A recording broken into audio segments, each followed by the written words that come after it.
Alors bonjour à tous. Donc le sujet de la leçon d'aujourd'hui, comme vous pouvez le voir sur la diapositive, nous allons parler des fluides et nous allons faire quelques rappels de notions qui sont importantes dans le cadre des fluides, puisque vous savez que il y a toute une série de notions comme la masse volumique, la pression, et puis plus particulièrement, nous passerons un peu de temps sur la poussée d'Archimède.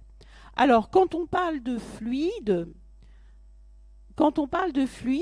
on va faire la distinction. Donc, les fluides, ça regroupe à la fois les liquides et les gaz. Alors vous savez que contrairement aux solides qui gardent leur volume, qui gardent leur forme, les liquides vont prendre bien entendu la forme du récipient dans lequel on les place. Par contre, les liquides sont pratiquement incompressibles. Donc ils vont garder leur volume, alors que les gaz, eux, sont fortement compressibles. Donc, qu'est-ce que ça va avoir comme conséquence? Nous avons, quand on est dans le cadre des fluides, on introduit la notion de masse volumique. Alors, je vous rappelle que la masse volumique qu'on note très souvent en ρ, c'est la masse divisée par le volume. Donc l'unité de la masse volumique, c'est le kilo par mètre cube.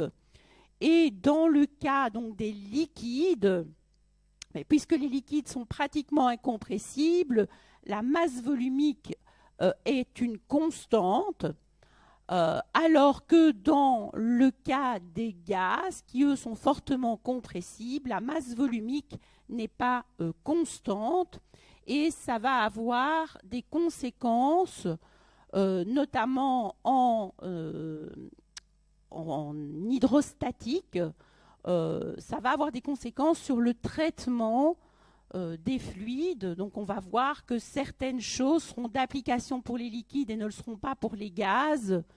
Et donc ces distinctions provient notamment du fait que la masse volumique est constante pour les liquides et ne l'est pas pour les gaz.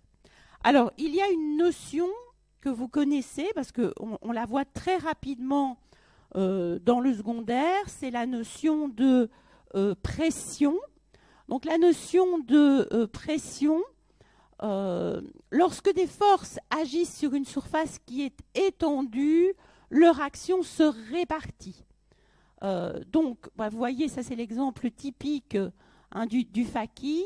Si je vous demande de vous mettre en équilibre sur un clou, vous n'allez pas le faire parce que vous savez très bien que la surface de la tête du clou, elle est petite et que la force qui va être exercée sur cette surface, c'est tout votre poids, et donc vous allez avoir une pression qui est importante et le clou va transpercer votre pied.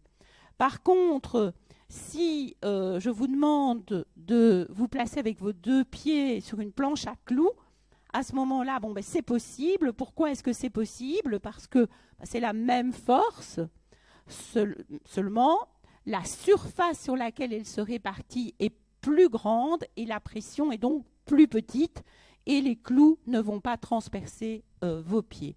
Donc, si une force est répartie sur une surface et agit normalement, donc perpendiculairement à cette surface, la pression est définie comme le quotient de la force par la surface. Elle s'exprime donc en newton par mètre carré. Et petite remarque, c'est une grandeur scalaire. Donc, on a déjà eu l'occasion de voir ensemble des grandeurs vectorielles, comme la vitesse, l'accélération, le déplacement, la force. Donc, une grandeur vectorielle a une intensité, a également un sens et une direction.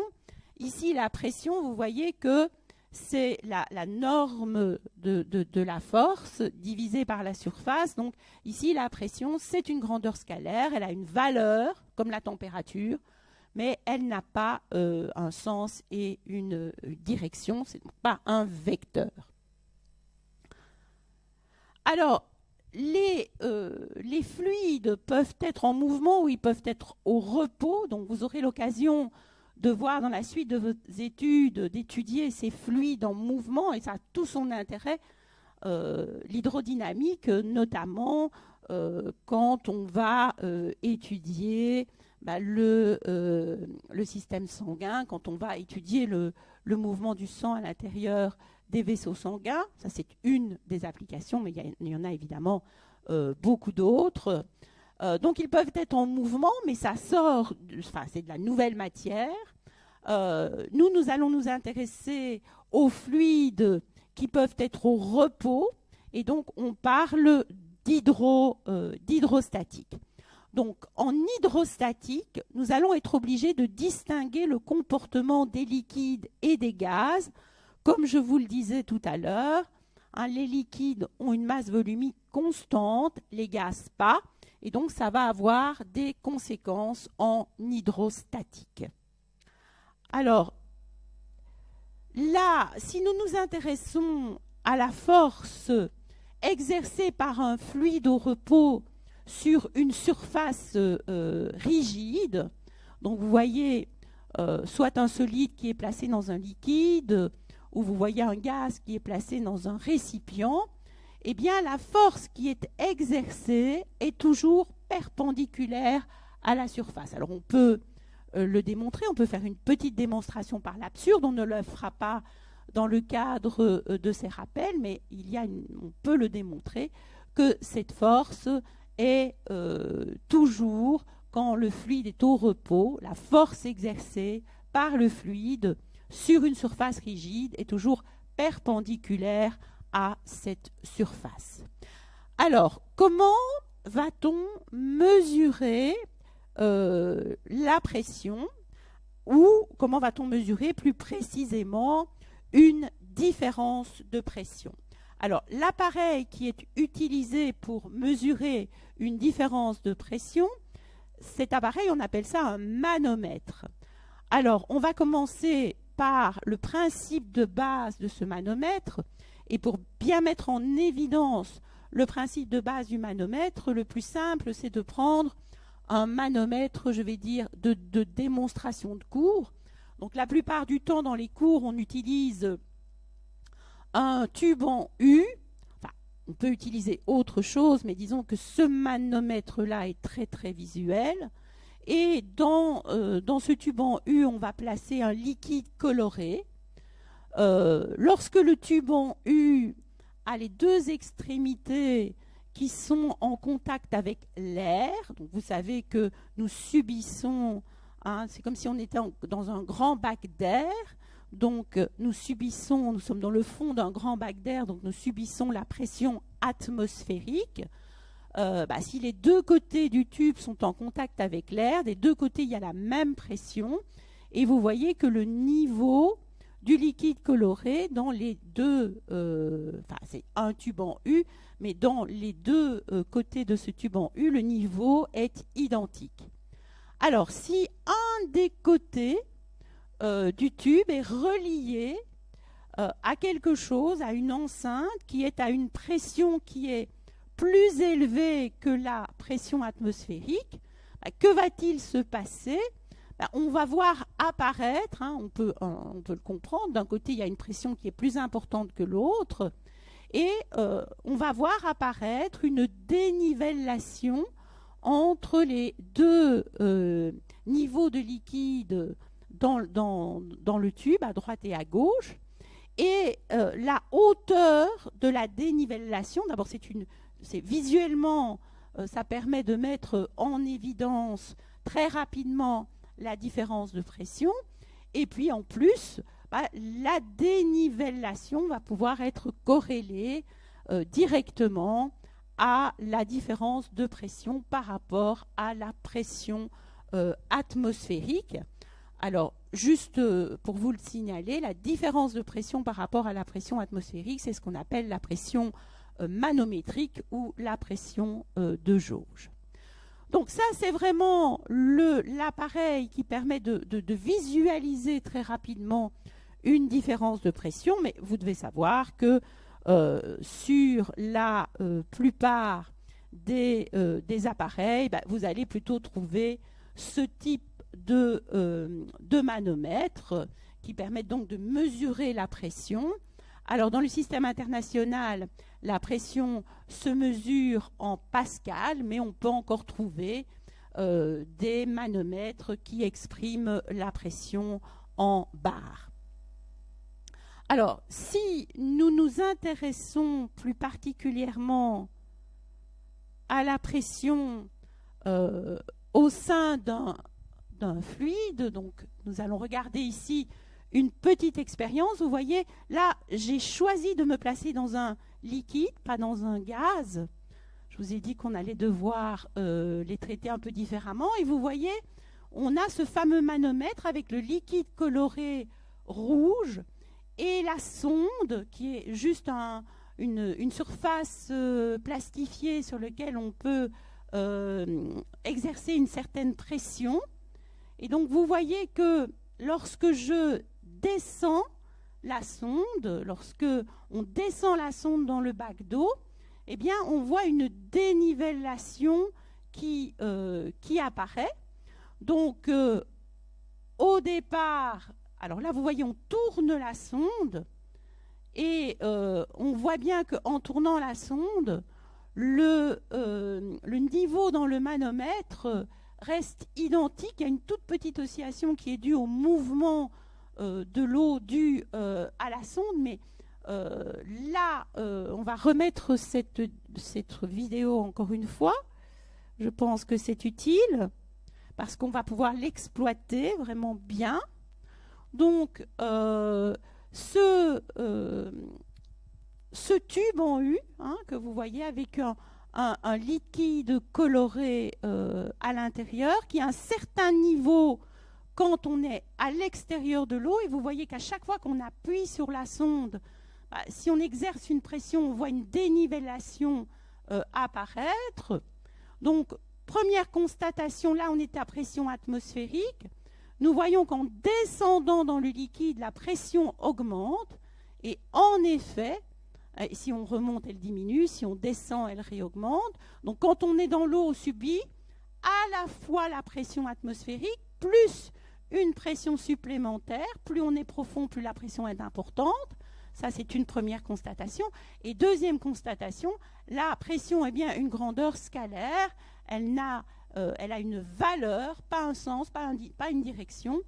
Quand vous tournez la sonde à une certaine profondeur, quelle que soit l'orientation de la sonde, vous avez la même valeur.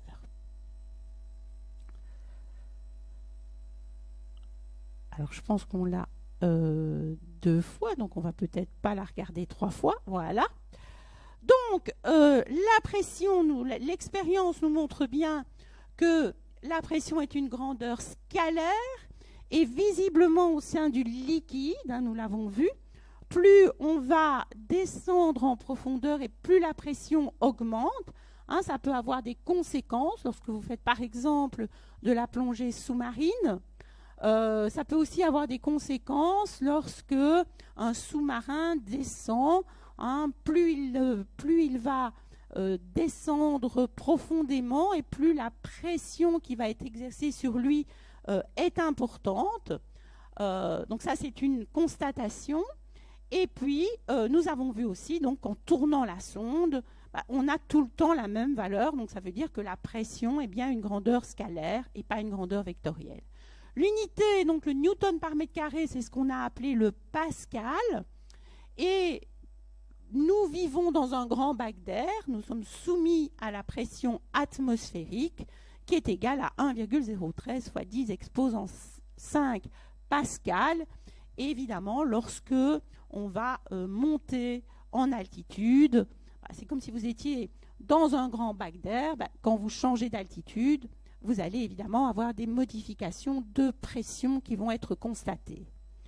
Alors, si nous revenons au liquide, je vous ai dit qu'on faisait bien la distinction entre les liquides et les gaz. Donc, si vous revenez à l'expérience de tout à l'heure, nous avons un bac avec de l'eau, de l'air, et on est venu placer la sonde à une certaine profondeur H, et on a vu que cette pression était d'autant plus importante que l'on allait descendre dans le bac d'eau. Donc, on part de la pression atmosphérique, et puis sur cette pression atmosphérique, on vient ajouter une pression, donc on appelle ça la pression absolue, pression atmosphérique, plus la pression qui est due au fait que l'on descend dans le liquide. Et lorsqu'on réalise un graphique qui, en ordonnée, met la pression absolue et en abscisse la profondeur, vous voyez d'abord au départ, quand on est en dehors de l'eau, on est à pression atmosphérique, donc on n'est pas à zéro. Et puis cette pression va augmenter et on remarque qu'elle augmente linéairement dans un liquide, dans l'eau. Cette pression va augmenter linéairement et on peut montrer qu'au point P, le corps ressent, alors si on veut faire imager un peu simple, le corps ressent la pression atmosphérique plus une pression qui est due au poids de la colonne de liquide. Alors je vous rappelle que le poids c'est M fois G. La masse volumique c'est M sur V. Donc la masse c'est ρ fois V.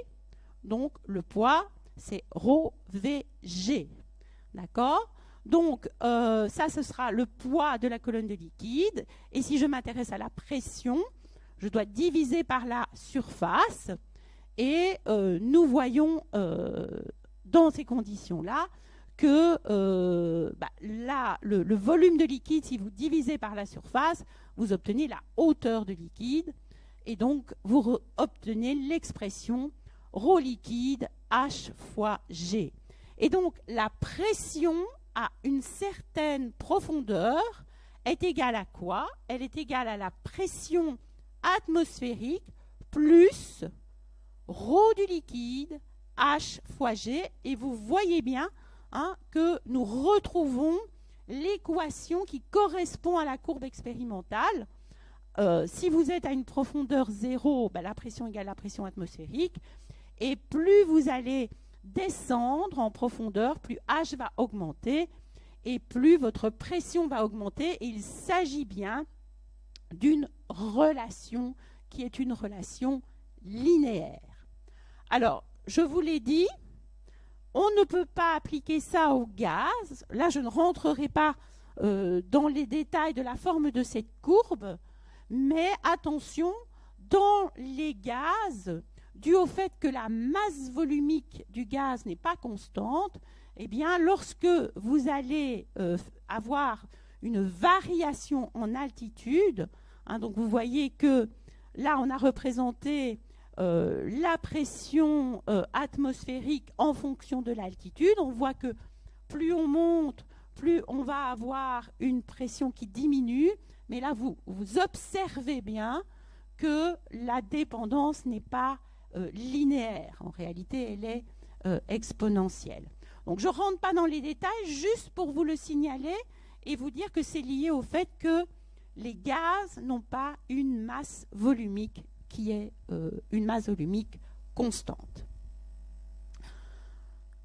Alors, un grand principe qui va nous occuper un petit peu et que vous avez vu dans le secondaire, c'est le principe d'Archimède. Alors, ça va permettre de répondre à quel type de questions? Tout d'abord, vous voyez que sur cette diapo, l'image de gauche, nous avons un bateau qui flotte. Alors, pourquoi est-ce qu'il flotte? Parce qu'il est quand même soumis à son poids.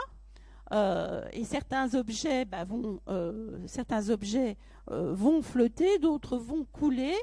Alors, voilà, pourquoi ça flotte ou pourquoi ça ne flotte pas? Et puis, autre question, vous voyez que le plongeur, là, il est sous l'eau, et on peut se poser la question de savoir quel est le poids qui est ressenti par le plongeur, son poids réel, qui est dû à la force d'attraction de la Terre. Ça, il n'a pas changé, on n'a pas changé la Terre, mais c'est vrai que dans l'eau, on a l'impression qu'on est plus léger. C'est d'ailleurs pour ça que beaucoup de séances de rééducation, lorsqu'on a été blessé, se font dans l'eau parce qu'on a l'impression d'être plus léger.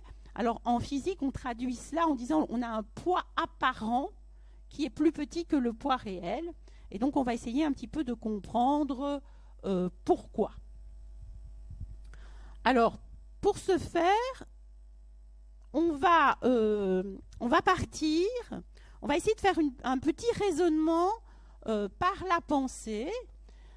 Et donc, on va imaginer tout simplement un bac d'eau. Voilà, il y a de l'eau.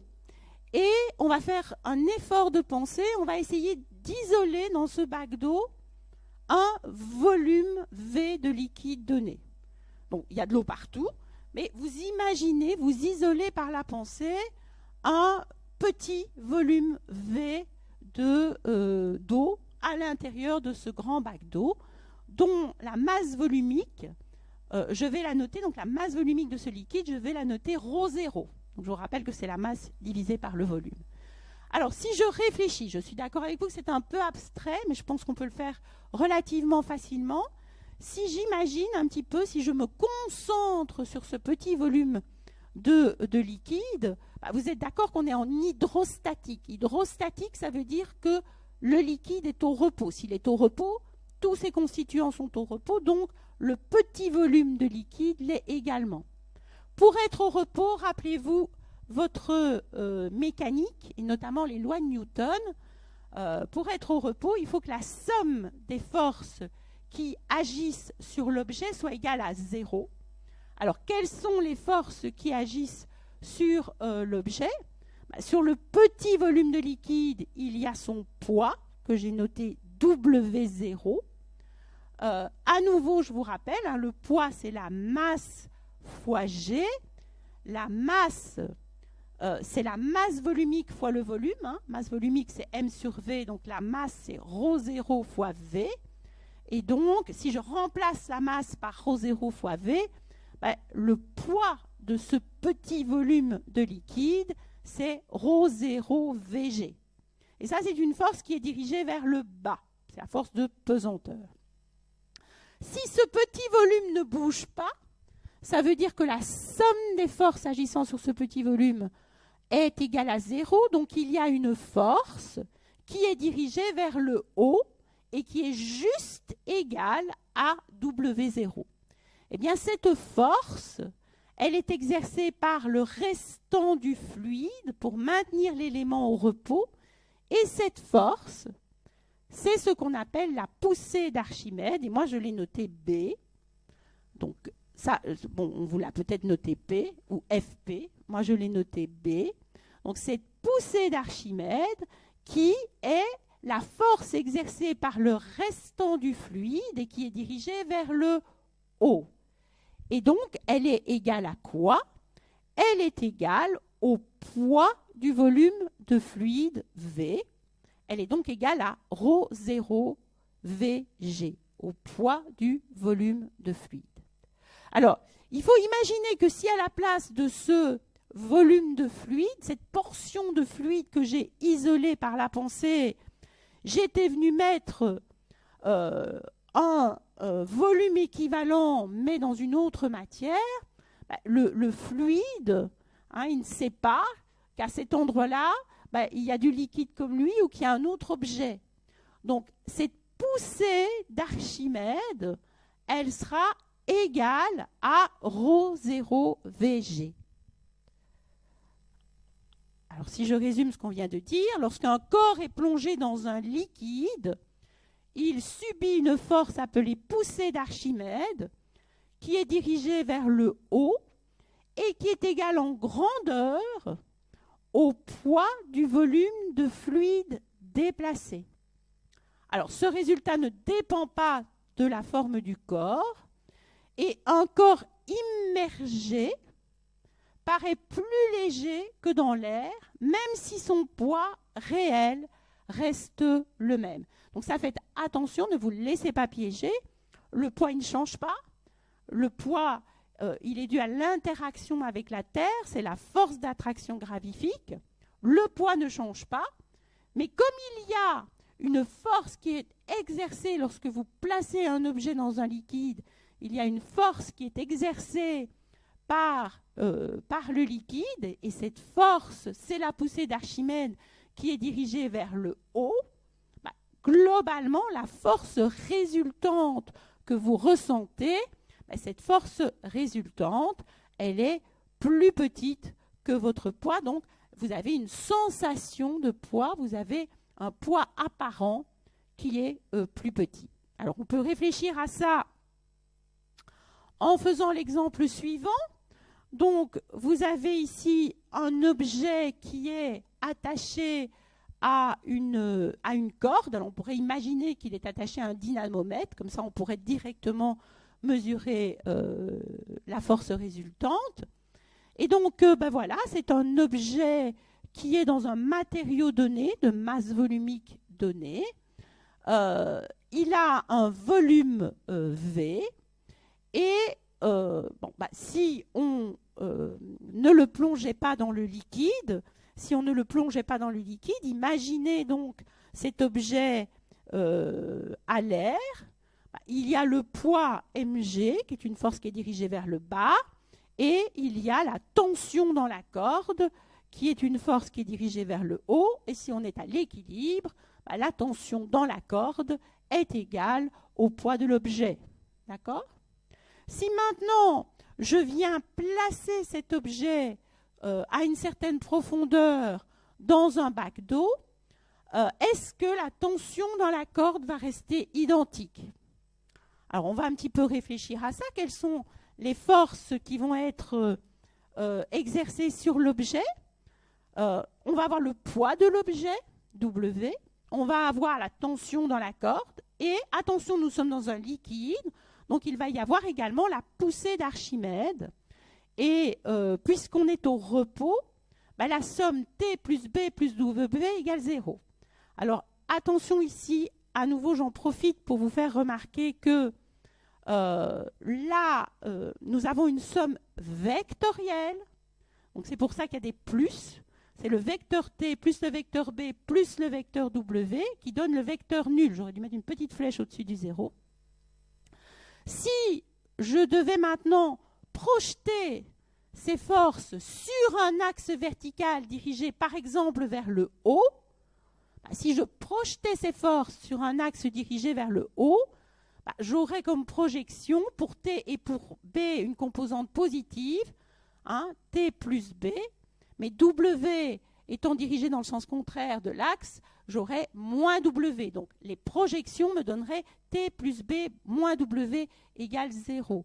Donc attention, ça perturbe parfois un petit peu ces équations vectorielles. L'équation vectorielle, on écrit simplement qu'on additionne les vecteurs. Donc c'est T plus B plus W. Et on voit apparaître les signes plus et les signes moins quand on exprime ces équations vectorielles dans un système d'axes. Faites attention. Alors du coup, si je réfléchis un petit peu, donc j'ai T plus B moins W égale à 0, donc j'ai W égale T plus B. Et combien vaut W? Donc W, c'est le poids de l'objet, c'est la masse fois petit g. Je vais l'exprimer en termes de masse volumique. C'est donc ρ VG, et attention, il s'agit bien de la masse volumique de l'objet, puisque vous exprimez le poids de l'objet. D'accord? De l'autre côté, je trouve la tension, T, dans la corde, plus la poussée d'Archimède. Et la poussée d'Archimède, c'est le poids du volume de fluide déplacé. Donc le volume de fluide déplacé, c'est V, puisque l'objet est complètement immergé. Et il faut le poids du volume de fluide déplacé. Donc attention là, c'est ρ0 VG. Donc ça, ne confondez pas, quand il s'agit du poids de l'objet, c'est la masse volumique de l'objet fois V fois G. Quand il s'agit de la poussée d'Archimède, c'est le poids du volume de fluide déplacé, donc c'est ρ0 Vg. Et vous voyez que la tension dans la corde est donc égale à ρVg moins ρ0 Vg, donc ρ moins ρ0 Vg, et on a bien quelque chose qui va être plus petit que le poids réel. Hein, la tension qui est subie dans la corde va être plus petite que si on avait l'objet à l'extérieur de l'eau, si on avait l'objet uniquement dans l'air. Alors, on peut faire quelques applications, réfléchir un petit peu. Alors, premier type de questions qu'on peut avoir, sur Terre, un corps flotte à la surface de l'eau, la moitié de son volume total est immergé. Si on refaisait l'expérience dans un laboratoire qui simule la gravité lunaire, la situation est identique, le corps est complètement immergé, 1/6 du corps est immergé, 1/12 du corps est immergé, ou tout simplement, je n'ai pas assez d'éléments pour répondre.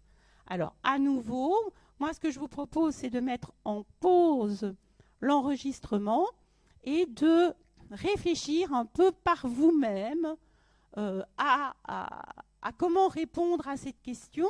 Donc, réfléchissez bien à tout ce que vous connaissez, donc le poids de l'objet, la poussée d'Archimède. N'hésitez pas à écrire tout ça et à voir ce qui se passe.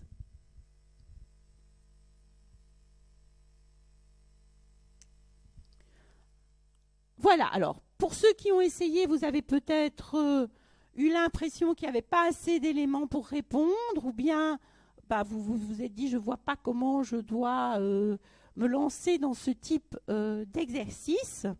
Alors, à nouveau, donc nous allons reprendre l'énoncé. À nouveau, il faut aller chercher ce que l'on connaît dans la théorie pour pouvoir répondre à ce type d'exercice. Donc, vous voyez, à gauche, je me suis préoccupée de ce qui se passait sur Terre, et à droite, dans le laboratoire qui imite la gravité lunaire. Alors, question, quelles sont les forces qui vont agir sur le corps? Donc, le corps, il flotte.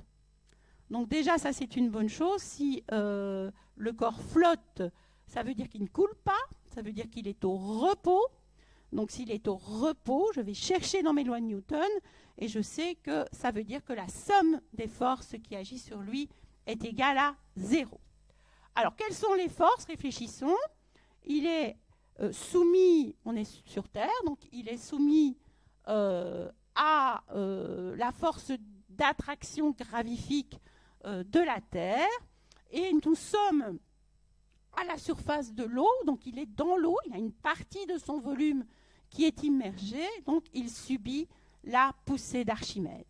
Alors le poids, nous savons que c'est m fois g, j'ai précisé avec un petit t, puisque je suis à la surface de la Terre, donc nous sommes soumis à l'accélération de la pesanteur au niveau terrestre. Et la poussée d'Archimède, je sais que c'est le poids du volume de fluide déplacé.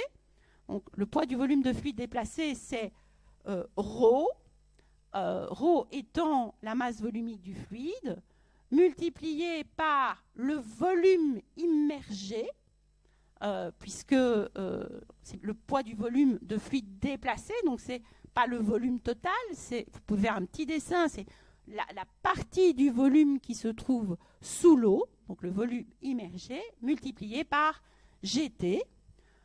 Et puisque ça flotte, puisque l'objet flotte, ça veut dire que la poussée d'Archimède et le poids sont deux forces qui sont dirigées en sens opposé, mais puisque ça flotte, il faut qu'en grandeur, elles soient égales.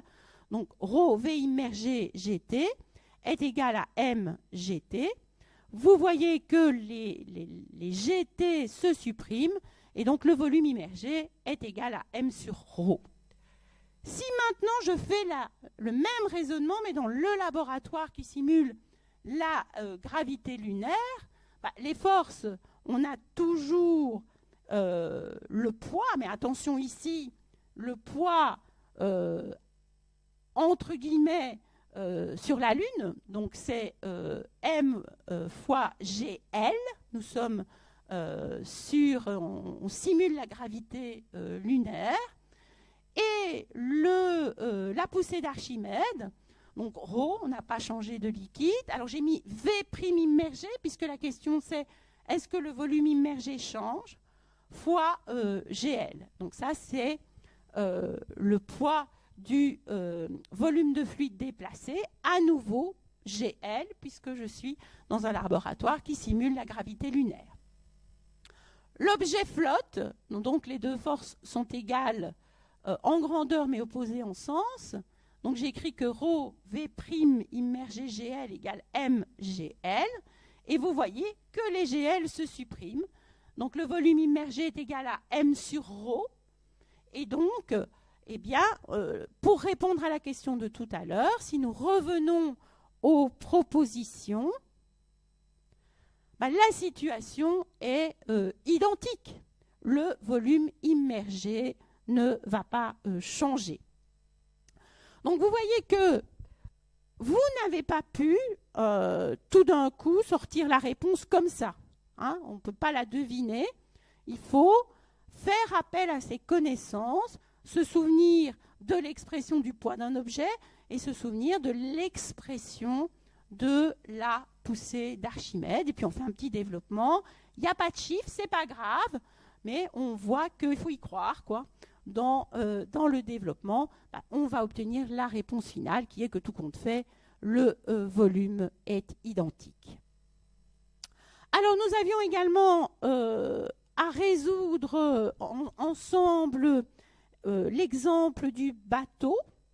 Alors voilà, on a un bateau qui flotte.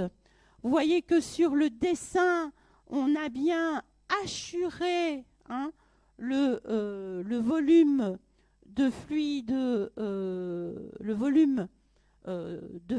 qui a été déplacé, puisque à l'endroit où se trouve le bateau, le fluide a été déplacé. Ça, c'est important, puisque dans la poussée d'Archimède, ce qui nous intéresse, c'est le volume immergé.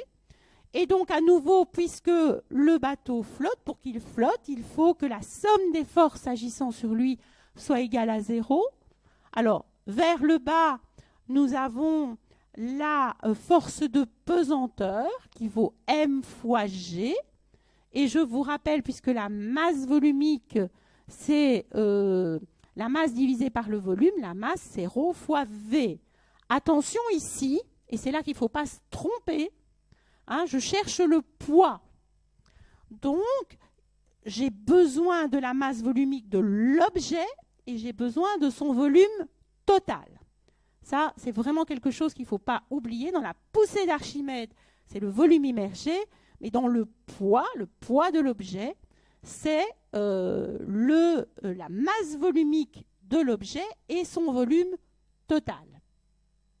Et donc, le poids de l'objet sera égal à la masse volumique ici du bateau fois son volume total fois petit g. Il est également soumis à la poussée, d'Archimède. Donc, la poussée d'Archimède, là, c'est le poids du volume de fluide déplacé et il n'est pas complètement immergé, le bateau. Donc, on va uniquement, dans la poussée d'Archimède, s'intéresser au volume immergé, au volume qui a été assuré. C'est le poids du volume de fluide, donc c'est la masse volumique du liquide multipliée par le volume immergé multiplié par petit g. Si on a un équilibre, ça veut dire que le poids du bateau est égal en grandeur à la poussée d'Archimède. Donc, ρ du bateau fois V total fois G est égal à ρ du liquide fois V immergé fois G. Les petits G, vous voyez, vont s'éliminer. Et donc, V total sur V immergé est égal à ρ du liquide sur ρ du bateau. Et vous avez ainsi toute une série de petits exercices où on va par exemple vous dire, ben voilà, si au bateau, je viens encore ajouter une certaine cargaison, alors que va-t-il se passer ? Vous savez bien que suivant que le bateau est avec sa cargaison ou sans la cargaison, vous avez déjà vu passer des bateaux qui sont plus ou moins immergés dans l'eau. Plus vous immergez, plus vous augmentez la poussée d'Archimède et plus elle est capable de contrebalancer le poids. Donc vous allez voir qu'il y a ainsi toute une série de petites applications et de petits exercices. Mais si vous avez bien compris que le poids de l'objet, c'est M fois G, c'est la masse volumique de l'objet multipliée par le volume total multiplié par petit g. Et si vous avez bien compris que la poussée d'Archimède, elle est corrélée au volume immergé et à la masse volumique du liquide, les raisonnements, vous écrivez ces petites équations et les raisonnements se font relativement facilement. Alors, il nous reste un dernier point à voir ensemble. Donc, ce dernier point, c'était la notion de poids apparent. Lorsque vous avez un plongeur qui se trouve là entre deux eaux, vous voyez que il est soumis à quoi? Donc, il est soumis à son poids, à la force de pesanteur, et il est soumis également à la poussée d'Archimède. Bon, le poids réel, j'insiste, du plongeur n'a pas changé. Il est dû à l'attraction gravifique, à l'interaction avec la Terre. Mais, ici, en plus, vous voyez que, ça ce sera intéressant aussi, le volume immergé, dans ce cas-ci, sera égal au volume total. Donc, attention, toujours faire un petit dessin pour voir ce qui est immergé, ce qui est sous eau. Et donc ici, vous avez une poussée d'Archimède qui est dirigée vers le haut. Et si on fait la somme des forces, eh bien, on va avoir un poids apparent qui va être différent à cause, la sensation de poids va être différente à cause de cette poussée d'Archimède qui est dirigée vers le haut et qui vous fait vous sentir plus léger. Mais ne tombez pas dans le piège, le poids réel est resté le même. C'est simplement le fait que cette poussée d'Archimède est dirigée vers le haut qui va donner une sensation de poids qui sera plus faible, ce qui permet de faire, par exemple, de la rééducation. Alors, encore un petit mot peut-être. Donc, on a vu que cette poussée d'Archimède, elle dépend donc du volume immergé. Donc, si vous augmentez la cargaison, le poids est plus important, mais si le bateau peut s'encouler, s'enfoncer un peu plus pour avoir un volume immergé plus important, vous allez pouvoir maintenir l'équilibre en augmentant la poussée d'Archimède. Autre chose, vous voyez que la poussée d'Archimède dépend également de la masse volumique du liquide. Et donc, si la masse volumique du liquide est plus importante, la poussée d'Archimède le sera également. Donc, si vous comparez, par exemple, la poussée d'Archimède dans de l'eau pure et la poussée d'Archimède dans de l'eau salée, la poussée d'Archimède sera plus importante dans l'eau salée parce que la masse volumique sera plus importante. Et vous avez parfois comme ça des photos où on vous montre que dans certains lacs très très très salés, les gens sont carrément assis, ils flottent à la surface de l'eau sans devoir se donner beaucoup de mal, tout simplement parce que voilà, il y a aussi cette dépendance dans la masse volumique du liquide dans lequel on se trouve. Donc, si je résume ce que nous avons vu aujourd'hui, je vais revenir un peu en arrière dans les diapositives pour essayer de faire ressortir ce qui est important. Donc, nous avons vu que La notion de pression d'abord, hein, la pression, donc c'est une force répartie sur une surface, ça s'exprime en newton par mètre carré. On a bien conscience que si on augmente la surface, on va diminuer la pression. Nous avons vu qu'en hydrostatique, les fluides sont au repos et qu'on ne pourrait pas traiter de la même façon les liquides et les gaz, puisque les liquides ont une masse volumique constante et pas les gaz. Nous avons vu que les forces pressantes s'exercent perpendiculairement à la surface. Pour mettre en évidence des différences de pression, on utilise un manomètre. Alors le plus visuel, celui qui est souvent utilisé dans les démonstrations de cours, c'est le tube en U avec donc un liquide manométrique, un liquide coloré, où on va comparer les altitudes dans les deux tubes.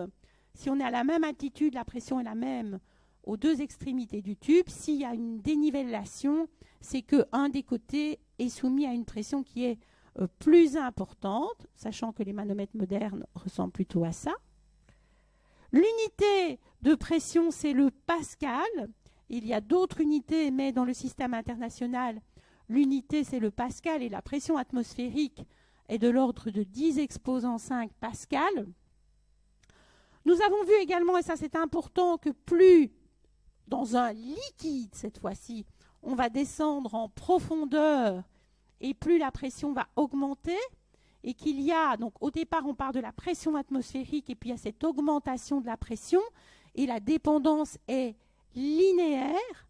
La pression au sein du liquide, c'est la pression atmosphérique plus ρ du liquide H fois G. Donc ça, plus vous allez descendre et plus la pression va être importante. Nous avons vu que pour les gaz, on a aussi une variation de la pression, mais comme la masse volumique n'est pas constante, la dépendance n'est plus linéaire. Et puis nous sommes arrivés à la notion donc du principe d'Archimède, la poussée d'Archimède. Donc lorsque un corps est plongé dans un liquide, il subit une force appelée poussée d'Archimède qui est dirigée vers le haut et qui est égale en grandeur au poids du volume de fluide déplacé, donc ρ du liquide fois V immergé fois G. Ce résultat, c'est important aussi, ne dépend pas de la forme du corps, et donc un corps immergé paraît plus léger dans l'air, mais son poids réel reste le même. Et j'ai particulièrement insisté, ne vous laissez pas piéger.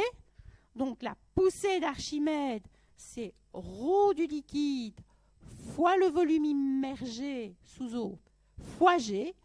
Attention, le poids de l'objet, hein, M fois G, le poids de l'objet, c'est ρ de l'objet, donc je ne sais pas si c'est du bois, c'est ρ du bois, hein, multiplié par le volume total, ça c'est aussi important, ne vous laissez pas piéger, multiplié par petit g.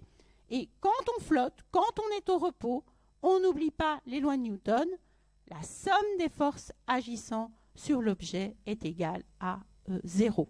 Si vous augmentez la cargaison du bateau, vous augmentez le poids, eh bien, il va falloir, pour contrebalancer ça, s'enfoncer un peu plus dans l'eau pour augmenter le volume immergé et augmenter la poussée d'Archimède et maintenir l'équilibre. Merci.